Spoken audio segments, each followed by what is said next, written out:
Hello, good morning everyone. How are you? I'm fine. I hope that you will be also fine. Today we are going to learn a poem of 10th class. 10th class की हम एक poem पढ़ने जा रहे हैं. इसके syllabus का जो इंट्रोडक्शन का जो वीडियोस था वो हमने अपलोड कर दिया था. आज का जो हमारा वीडियो है वो पोइम पर रहेगा. सबसे पहले हम पोइट्री पार्ट है उसको पढ़ेंगे, उसके बाद में ग्रामर सेक्शन को लेंगे. तो आज की हमारी जो पोइम है वो फर्स्ट पोइम जिसका नेम है रिस्क. पोइम नेम है रिस्क. अब रिस्क पोइम है, इनकी जो पोइटेस है जिनका नेम है Janet rain. Janet rain. Name, poet name और पोइम नेम ये हमेशा आप याद रखिए, क्योंकि आपके एग्ज़ाम में जब रेफरेंस की बात होती है, क्योंकि वहाँ पर एक स्टेंजा दिया जाएगा और उस स्टेंजा का आपको रेफरेंस भी देना पड़ता है, उसका कॉन्टेक्स्ट एक्सप्लेन भी करनी पड़ती है पोइम को. तो वहाँ आपको रेफरेंस में पोइट नेम और पोइम नेम लिखना होता है. यहाँ जो हमारी रिस्क पोइम की जो पोइटेस है उनका नाम है जेनेट रेन. काफ़ी मोटिवेशनल पोइम है ये. जब भी हम किसी भी एग्ज़ाम की तैयारी करें, पढ़ें, तो हमें सबसे पहले रिस्क जैसी पोइम है उनको ध्यान में रखना चाहिए. तो पढ़ते हैं इनके वर्ड्स क्या हैं वो देखिए. सबसे पहले हम रिस्क की बात करते हैं कि कौन सा ऐसा ऑक्यूपेशन है, कौन सा ऐसा बिजनेस है या कौन सा ऐसा वर्क है, फील्ड है जिसमें रिस्क ना हो. सबसे पहले हम छोटे से लेकर बड़े स्केल की बात करेंगे. सबसे पहले देखिए, पोइटेस का कहना है कि to laugh is to risk. To laugh is to risk का मतलब समझे. टू लाफ यानी हंसने में. अगर हम हंसते हैं, लाफिंग करते हैं, उसमें भी क्या रहता है, रिस्क रहता है. देखो सबसे इजी बता रखा है, सबसे इजी वर्क कह दीजिए. अगर हम हंसते हैं तो उसमें भी रिस्क रहता है. अब किस बात का रिस्क रहता है हंसने में, सोचिए किस बात का रिस्क रहेगा हंसने में. To laugh is to risk. अगर हम हंसते हैं, लाफिंग करते हैं, स्माइल देते हैं, तो उसमें भी रिस्क है. उसमें किसका रिस्क रहेगा, उसमें जोखिम रहता है, वो रहता है अपीयरिंग. अपीयरिंग यानी दिखाई देने का, यानी प्रतीत होने का. क्या प्रतीत होने का, द फूल. द फूल यानी फूल का मतलब तो समझते होंगे, मूर्ख यानी इडियट. अगर हम हंसते हैं, अगर हम हंसते हैं तो उसमें भी मूर्ख प्रतीत होने का खतरा रहता है. अब ये कैसी बात हुई. पोइटिस का कहना यह है कि अगर बिना कारण या फिर अगर हम हंसते हैं तो उसमें कोई रीज़न ही ना हो, फिर भी हम उसमें हंसे जा रहे हैं, इन्वॉल्व हैं, तो उसमें रिस्क रहता है. किसका रिस्क रहता है, मूर्ख बनने का, मूर्ख प्रतीत होने का, दिखाई देने का. जो भी हमें देखेगा, जो भी जहाँ पर भी हम अगर क्लास की बात करें तो क्लास में अगर कोई स्टूडेंट अचानक सडनली कोई खड़ा होकर हंसने लगे, कोई कारणवश कोई हंसने लगे, तो उसको देखकर आप क्या सोचेंगे, क्या गेस करेंगे. आप यही कहेंगे, चाहे आप कैसे ही करेक्टर की क्यों ना हो, आपका बिहेवियर कैसा ही क्यों ना हो, लेकिन उस बॉय को देखकर, उस गर्ल को देखकर आप जरूर यही कहेंगे कि ये तो इडियट है, ये तो फूल है, बिना कारण ही हंस रहा है. अगर ज़ोर ज़ोर से हंसने लगे, रीज़न हो चाहे, फिर भी उसको फूल ही समझेंगे. तो पोइटेस का कहना है कि सबसे इजी वर्क देख लीजिए, अगर हंसते हैं तो उसमें भी मूर्ख प्रतीत होने का, मूर्ख दिखाई देने का खतरा रहता है. ओके, ये है इस पोइम की फर्स्ट लाइन. अगर हम सेकंड देखिए, अगर हम रोते हैं, अगर कोई रोता है तो उसमें भी रिस्क है. रोने में कैसा रिस्क है भला, वो देखिए. To weep is to risk. If someone weeps there is also risk. अगर कोई रोता है तो उसमें भी रिस्क है. उसमें कैसा रिस्क रहता है भी, बताइए, गेस कीजिए, उसमें कौन सा रिस्क रहेगा. अपीयरिंग यानी प्रतीत होने का, दिखाई देने का. क्या लगने का, क्या प्रतीत होने का रिस्क रहता है उसमें, सेंटिमेंटल. उसमें सेंटिमेंटल का, यानी सेंटिमेंटल क्या होता है, सेंटिमेंटल का मतलब होता है इमोशनल, यानी भावुक होना. अगर कोई व्यक्ति रोता है, अगर कोई रो रहा है तो उसमें भी रिस्क रहेगा, उसमें भी रिस्क रहता है. किस बात का रिस्क रहेगा उसमें? उसमें रिस्क रहता है अपियरिंग सेंटिमेंटल, यानी उसे कहेंगे कि ये तो क्या है, इमोशनल पर्सन है, इमोशनल। ठीक है, तो ध्यान रखिएगा, इसकी सेकंड लाइन है, उसका सेंस ये है कि to weep is to risk. अगर कोई रोता है तो उसमें भी रिस्क रहता है। किसका रिस्क रहता है? अपियरिंग सेंटिमेंटल, यानी भावुक प्रतीत होने का रिस्क रहता है कि ये तो बात बात पे रो रहा है। ठीक है, तो इसके कारण हम यही सोचेंगे कि ये तो काफ़ी इमोशनल बॉय गर्ल है या फिर सेंटिमेंटल है, ऐसा ही हम सोचते हैं। तो देखो, अगर वो हंसे तो भी उसमें रिस्क है, अगर वो रोए तो भी उसमें रिस्क है। दोनों तरफ ही रिस्क की बात हो रही है। अगर आप हंसते हैं तो भी रिस्क, अगर आप रोते हैं तो भी उसमें रिस्क।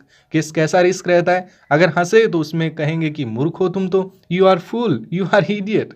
अगर कोई रोता है, अरे रे रे रे, तुम तो काफ़ी इमोशनल हो, तुम तो काफ़ी सेंटिमेंटल हो।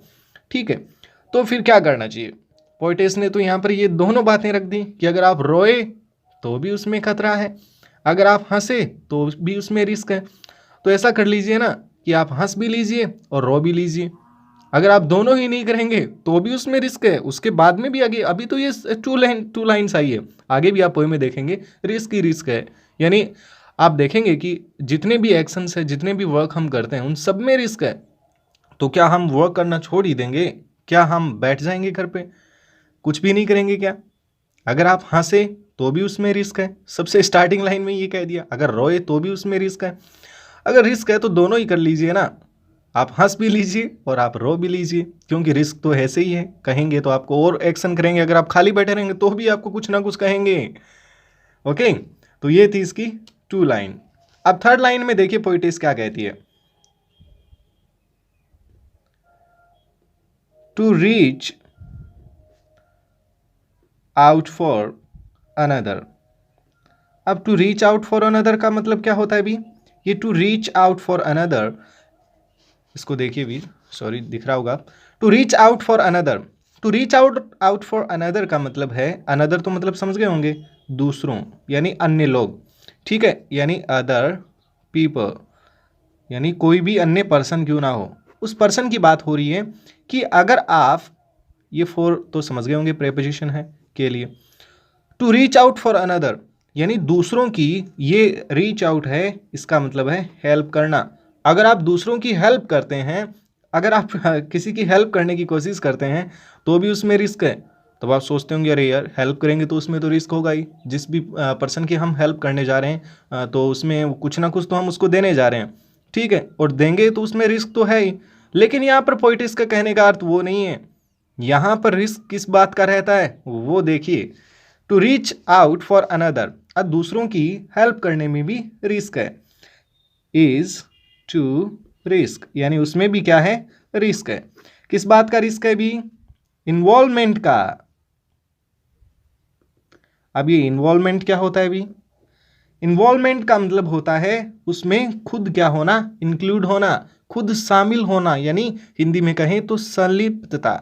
इसका मतलब ये है कि खुद का स्वार्थ, यानी खुद का बेनिफिट। अब ये क्या मतलब हुआ इसका, वो देखिए।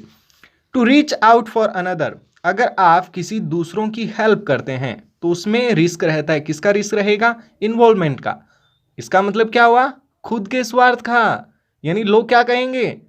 यही कहेंगे ना कि अगर आप आज आप इस पर्सन की हेल्प कर रहे हैं, आज अगर आप इस अपने फ्रेंड की किसी की भी हेल्प कर रहे हैं तो आप बिना स्वार्थ के तो हेल्प करेंगे ही नहीं।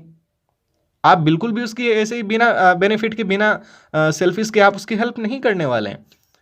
लोग यही कहेंगे कि आज ये उसकी हेल्प कर रहा है तो इसका मतलब ये है कि इसमें इसका खुद का स्वार्थ है।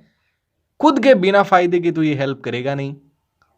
और हो सकता है कि आपने ऐसा सोचा ही ना हो, आपने तो ये मान के रखा है कि अरे हमें इसकी हेल्प करनी चाहिए क्योंकि इसे किसी भी चीज़ की ज़रूरत है, उसकी हम हेल्प कर रहे हैं, अच्छी बात है, आप तो कोई परोपकार का काम कर रहे हैं, आप तो भलाई कर रहे हैं।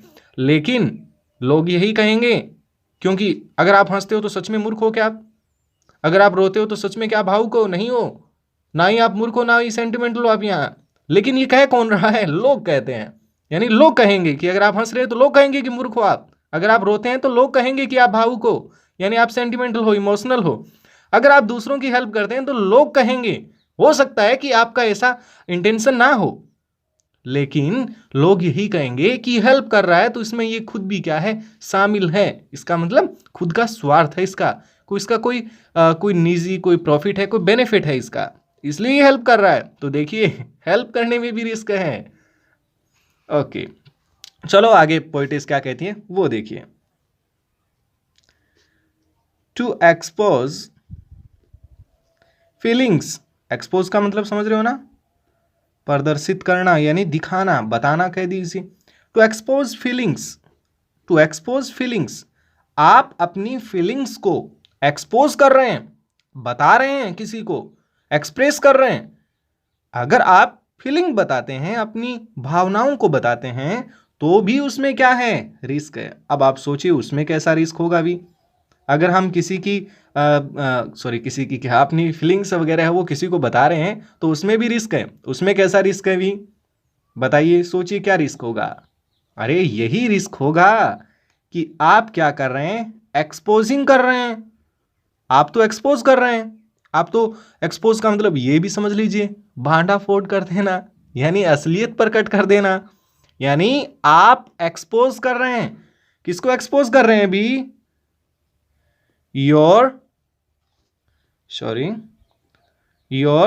True self. अब ट्रू सेल्फ का मतलब क्या होता है कि आपकी सच्चाई कैसी है, आप असलियत में स्वयं, यानी आप स्वयं की कैसे हैं, आपकी जो सच्चाई है ना स्वयं की, वो सामने आ रही है। अब ये भला क्या बात हुई, ये ऐसे हुई कि टू एक्सपोज फीलिंग्स, अगर आप अपनी फीलिंग्स को एक्सपोज करते हैं तो उसमें रिस्क रहता है। कैसा रिस्क रहता है कि आपने अपनी असलियत बता दी। अगर आप फीलिंग कब बताओगे, जब आप इमोशनल होंगे, जब आप सेंटिमेंटल होंगे, जब आप मान लो कि आप रो रहे हो, ठीक है, आपको आपके फ्रेंड ने आपसे पूछा कि क्यों रो रहे हो भी, तो आप इमोशनल होकर अपनी फीलिंग सारी बता दी कि मम्मी ने पीटा, पापा ने पीटा, मुझे पैसे देने से इनकार कर दिया, ये वो जो भी है, आपने फीलिंग्स बता दी। उस टाइम तो आपकी वो हेल्प कर रहा है, उस टाइम तो आपके वो आंसू पोंछेगा। फिर बाद में क्या होगा, 2 दिन बाद, 3 दिन बाद यही कहेगा ना कि अरे यार, तुम्हें तो तुम्हारी मम्मी पीटती है, तुम्हारे पापा पीटते हैं तुम्हें, ये वो जो भी है रीज़न बता ही देगा। तो अगर आप अपनी फीलिंग्स को एक्सपोज करते हैं, फीलिंग्स में मैंने ये एग्जांपल दिया वही नहीं होता, आपकी जो भी फीलिंग्स है, अगर आप किसी को एक्सप्रेस करते हैं, कैसी भी फीलिंग क्यों ना हो, ठीक है, तो आपने केवल फीलिंग को नहीं बताया, आपने अपनी असलियत बता दी। इतने दिन का आपका जो सीक्रेट था वो आज सबके सामने आ गया। आपने तो ये सोचा होगा कि ये के पास गया है, वो सबको बता देगा। क्यों बता देगा भी, क्योंकि फ्रेंड का फ्रेंड भी तो होता होगा। मानो कि वो आपका फ्रेंड है, ऐसा भी तो हो सकता है कि उसका भी कोई फ्रेंड हो, आपने उसको बताया तो क्या वो नहीं बता सकता दूसरे को, बिल्कुल। और फिर उस थर्ड पर्सन का भी तो कोई ना कोई फ्रेंड होगा। तो ध्यान रखिए, अगर आप अपनी फीलिंग्स को एक्सपोज करते हैं तो उसमें अपनी असलियत का, अपनी हकीकत को एक्सप्रेस करने का, प्रकट करने का रिस्क रहता है। समझ में आई बात, एक बार फिर से देख लीजिए। To expose feelings is to risk exposing your true self. अपनी फीलिंग्स को एक्सपोज करने में अपनी असलियत, अपनी हकीकत को एक्सपोज करने का खतरा रहता है। ओके, चलो नेक्स्ट लाइन की तरफ बढ़ते हैं। टू प्लेस यानी रखना, वही एक्सपोज वाली बात है, बताना, रखना। टू प्लेस आइडियाज समझ गए ना, यानी आपके जो भी आइडिया है, जो भी आपके विचार है, एंड ड्रीम्स, और आपने क्या रख दिए, ड्रीम्स भी रख दिए। आपने क्या कर दिया, आपके जो भी आइडियाज हैं, जो सबसे बड़ी ताकत होती है, असली जो पावर होती है वो पर्सन की उसके आइडियाज होते हैं, अगर आपने उसको ही रख दिया, रखने का मतलब वही एक्सपोज कर दिया, बता दिया। प्लेस का मतलब यहां पर एक्सपोज करना है, बताना। अगर आप अपने आइडियाज को और ड्रीम्स को बताते हैं, यानी यहां पर तो ऐसा लिख रखा है कि आइडियाज और ड्रीम्स को बताने में। आइडियाज़ और अपने ड्रीम्स को अगर आप बताते हैं, किसे बताते हैं भी, वो देख लीजिए। Before a crowd, before a crowd. अगर क्राउड का मतलब समझ रहे हो ना, मॉब यानी भीड़ यानी लोग, वही ऊपर वाली ही लाइन ही समझ लीजिए। अगर आप लोगों को या लोगों के सामने या जो भी है, यानी अपने फ्रेंड को या पूरी क्लास को या फिर अपने फैमिली को, यानी किसी को भी, इसके अंदर सब आ गए। अगर आप भीड़ को, भीड़ के सामने या फिर लोगों के सामने, ये इन सब के सामने, समझ गए होंगे ना, या एक पर्सन भी हो सकता है, किसी के भी सामने मान लीजिए, ठीक है, अपने आइडियाज़ और ड्रीम्स रखते हैं। यानी आप बताते हैं कि मैं तो कलेक्टर बनने वाला हूँ, मैं कलेक्टर बनूंगा, मैं डॉक्टर बनूंगा, मैं ये करूंगा, मैं वो करूंगा। या फिर आपने आइडियाज़ बता दिए कि मेरे ये आइडियाज़ है इस प्लान को लेकर, ये वो सब आपने बता दिए। किसको? लोगों को। तो उसमें क्या है भी? वही, उसमें भी क्या है? इज टू रिस्क, उसमें भी खतरा है, उसमें भी रिस्क है भी। उसमें कैसा रिस्क है भी? अब तो आपने सोच लिया होगा, ऊपर वाली 3 लाइन अगर आपने पढ़ ली है, समझ में आई है, तो आपने ये भी सोच लिया होगा इसमें भी कोई बड़ा ही रिस्क होगा। To place ideas and dreams before a crowd, एक बार फिर से देख लीजिए। To place ideas and dreams before a crowd, यानी लोगों के सामने अपने विचार और अपने स्वप्न को रखने में जोखिम रहता है, खतरा रहता है। अब ये भला कैसे खतरा रहेगा, कैसा रिस्क होगा भी? बीइंग, क्या होगा भी? बीइंग कॉल्ड, पुकारे जाने का खतरा रहेगा। आपको लोग पुकारेंगे। क्या पुकारेंगे? क्या कहेंगे आपको लोग? यही कहेंगे कि आप तो क्या है, नेव है। अब ये नेव क्या होता है भी?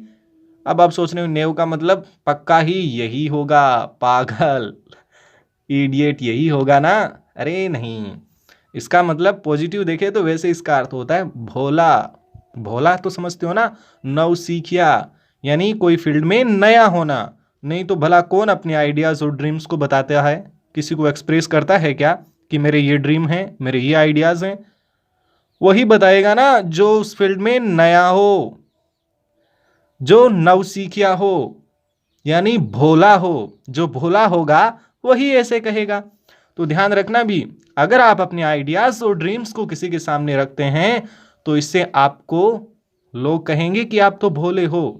तो इस वैसे कंप्लीट इसका सेंस क्या होगा?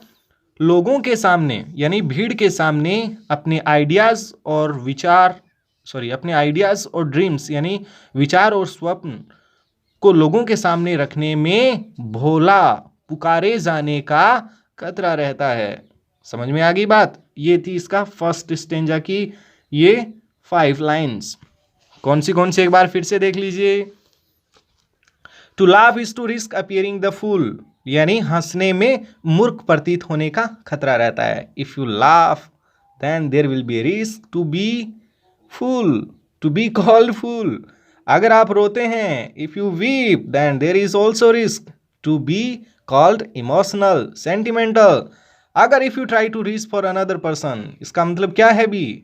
If you help your friend, your family member, may be another person, जो भी है, तो उसमें भी रिस्क रहता है। कैसा risk?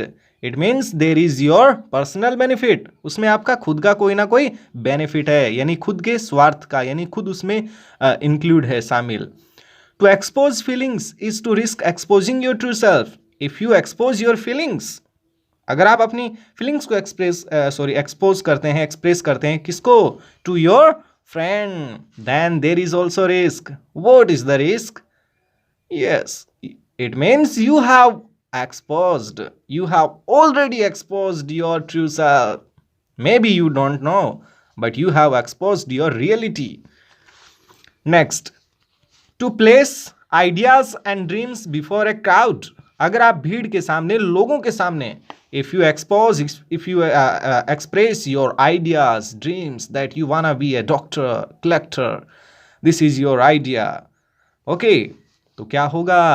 There is also risk. What is the risk? The crowd, mob, people will shout, hey, are you now? It means they will say, they will clap, वो तालियां बजाएंगे और कहेंगे अरे ये तो भोला है। कैसे? फिर देखना दूसरे दिन ही, तीसरे दिन ही, जब भी आप क्लास में एंट्री मारेंगे यही कहेंगे, देखो डॉक्टर साहब आ रहे हैं, देखो कलेक्टर साहब आ रहे हैं। तो फिर तो आप समझ रहे हो ना, बैंड बज जाएगी आपकी। तो ये था फर्स्ट स्टेंजा। तो पोइटेस ने इन 5 लाइन में ये बात कही है। अब हम बढ़ते हैं सेकंड स्टेंजा की तरफ और देखिए क्या क्या रिस्क होता है। चलो पढ़ते हैं next. To love is to risk. अब देखिए भी, प्रेम करने में भी रिस्क रहता है। To love is to risk, ये बात तो आप भली भांति समझ गए होंगे। To love is to risk, प्रेम करने में भी यानी लव करने में भी रिस्क है। अब ये तो बहुत से अच्छे से समझ ही गए होंगे। अब कैसा रिस्क होता है भी? खोने का ही तो रिस्क होता होगा। अरे नहीं, वो तो है ही, वो तो आपने समझ ही लिया होगा। लेकिन मैं तो यहाँ पर नेगेटिव वर्ड यूज़ कर दिया ना, तब आप सोच रहे होंगे नहीं नहीं नहीं, खोने का तो रिस्क नहीं रहता है, कुछ और ही रिस्क होगा। मैं यहाँ पर कौन से लव की बात कर रहा हूँ? One sided love. समझ में आई बात? Not being loved in return. क्या मतलब हुआ इस लाइन का भी? To love is to risk not being loved in return. अगर आप लव करते हैं तो उसमें भी जोखिम रहता है। कौन सा? Not being loved, passive sentence है भी, यानी प्रेम नहीं किए जाने का खतरा रहता है। इन रिटर्न यानी बदले में, आप अकेले ही प्रेम करके बैठे हैं लेकिन वन साइडेड है भी। क्यों? क्योंकि उसमें रिस्क है, उसमें बहुत रिस्क रहता है, कोई कहीं दूसरा ना ले जाए, या फिर ऐसा भी तो रिस्क रहेगा ना कि आप ही लव करते रहें, रिटर्न में आपको कुछ मिले ही ना। ओके, कुछ ना मिलने का मतलब क्या है भी? जो भी है, to love is to risk not being loved in return, यानी प्रेम करने में बदले में प्रेम प्राप्त नहीं होने का रिस्क रहता है। देख रहे हैं आप कितने रिस्क पढ़ लिए हमने, हर काम में तो रिस्क है, यही बचा था उसमें भी रिस्क हो गया। चलो एक और देखिए, और पोइटेस क्या कहती है? To live. अबे लिव का मतलब क्या होता है भी? जिंदगी जीना, यानी जीने में भी रिस्क रहता है। अरे वाह, इसमें क्या रिस्क रहता है भी? इज टू रिस्क, यानी जीने में भी रिस्क है। कैसा रिस्क है? डाइंग, यानी मरने का रिस्क है। अगर आप जी रहे हैं तो उसमें क्या आपको डर नहीं लगता क्या कि आप वन डे यानी एक दिन तो मरना श्योर है ना? जिंदगी का जो असली जो सत्य है, लाइफ का सबसे बड़ा सच क्या है? यही तो है कि श्योर एक दिन तो मरना ही है। अरे उसमें रिस्क तो है ना, फिर भी जी रहे हैं। चलो इस रिस्क को तो हमने ले लिया, ये तो सभी कर रहे हैं, इस रिस्क को तो सभी ले रहे हैं, इसमें थोड़ा डर रहे होंगे। Okay, to love is to risk dying, यानी जीने में भी मरने का रिस्क रहता है, यानी खतरा रहता है। चलो और पढ़ते हैं, और कैसा रिस्क है। चलो टू होप। अब होप तो समझ ही गए होंगे ना, होप जो एक तरीके से कह सकते हैं कि हमारी बॉडी की यानी ह्यूमन बॉडी की जो रियल जो सोल है वो होप ही है, यानी उम्मीद, यानी विश्वास, बिलीफ, यानी होप। होप में भी रिस्क रहता है। आपने किसी चीज़ की होप कर रखी है, आपने ये उम्मीद कर रखी है कि ये चीज़ आपको मिलने वाली है, लेकिन अंदर ही अंदर आपको रिस्क तो रहता ही है ना। वो तो आपकी ड्यूटी पे डिपेंड करता है कि आप किस प्रकार की एक्टिविटी करते हैं, कैसा इसको कितना सीरियस लेते हैं कि आपको क्या नहीं मिले? निराशा, यानी डेस्पेयर।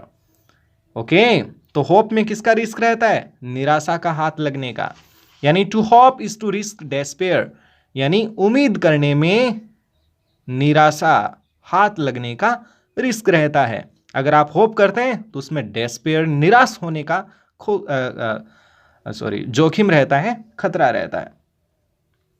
ओके, अब हम पढ़ते हैं और एक लाइन। टू ट्राई, यानी कोशिश करना। To try is to risk. अरे वाह, क्या बात बताइए भी। अगर आप किसी चीज़ की कोशिश करते हैं, अगर आप ट्राई करते हैं तो उसमें भी रिस्क है। अब उसमें कैसा रिस्क है भी? किसका रिस्क है भी कोशिश करने में? समझ गए होंगे, फेलियर का, यानी असफल होने का। To try is to risk failure, यानी कोशिश करने में असफल, यानी असफलता हासिल होने का खतरा रहता है। तो आप देख रहे हैं कि कितने रिस्क हो गए भी। चलो देखते हैं। टू लाफ, एक बार फिर से देख लीजिए पोइम को। To laugh is to risk fearing the fool, यानी हंसने में हंसने में मूर्ख प्रतीत होने का खतरा, रोने में भावुक होने का, दूसरों की हेल्प करने में खुद के बेनिफिट का। टू एक्सपोज फीलिंग्स, अपनी फीलिंग्स को एक्सपोज करने में असलियत प्रकट करने का। फिर to place ideas and dreams, ideas और ड्रीम्स को एक्सपोज करने में, लोगों के सामने एक्सपोज करते हैं तो क्या रिस्क रहेगा बताइए।